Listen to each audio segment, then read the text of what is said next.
मैंने नबी करीम से सुना, अपने फरमाया कि पहली उम्मत के 3 आदमी कहीं सफ़र में जा रहे थे। रात होने पर रात गुजारने के लिए उन्होंने एक पहाड़ के गार में पनाह ली और इसमें अंदर दाखिल हो गए।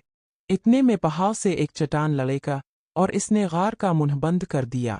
सब ने कहा कि अब इस गार से तुम्हें कोई चीज़ निकालने वाली नहीं, सवा इसके कि तुम सब अपने सबसे ज़्यादा अच्छे अमल को याद करके अल्लाह ताला से दुआ करो।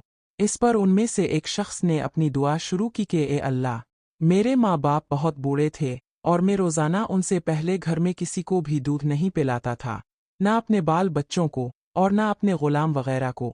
एक दिन मुझे एक चीज़ की तलाश में रात हो गई और जब मैं घर वापस हुआ तो वो मेरे माँ बाप सो चुके थे। फिर मैंने उनके लिए शाम का दूध निकाला, जब उनके पास लाया तो वो सोए हुए थे। मुझे ये बात हरगिज़ अच्छी मालूम नहीं हुई कि उनसे पहले अपने बाल बच्चों अपने किसी गुलाम को दूध पिलाऊं, इसलिए मैं उनके सरहाने खड़ा रहा। दूध का प्याला मेरे हाथ में था और मैं उनके जागने का इंतज़ार कर रहा था, यहाँ तक कि सुबह हो गई। अब मेरे माँ बाप जागे और उन्होंने अपना शाम का दूध इस वक्त पिया। ए अल्लाह, अगर मैंने ये काम महज तेरी रज़ा हासिल करने के लिए किया था तो इस चट्टान की आफत को हमसे हटा दे। इस दुआ के नतीजा में वो गार थोड़ा सा खिल गया, मगर निकलना अब भी मुमकिन न था। रसूल करीम ने फरमाया कि फिर दूसरे ने दुआ की, ए अल्लाह, मेरे चचा की एक लड़की थी जो सबसे ज़्यादा मुझे महबूब थी। मैंने इसके साथ बुरा काम करना चाहा, लेकिन इसने ना माना। इसी ज़माना में 1 साल कहत पड़ा तो वो मेरे पास आई। मैंने इसे 120 दीनार इस शर्त पर दिए कि वो खलवत में मुझसे बुरा काम कराए।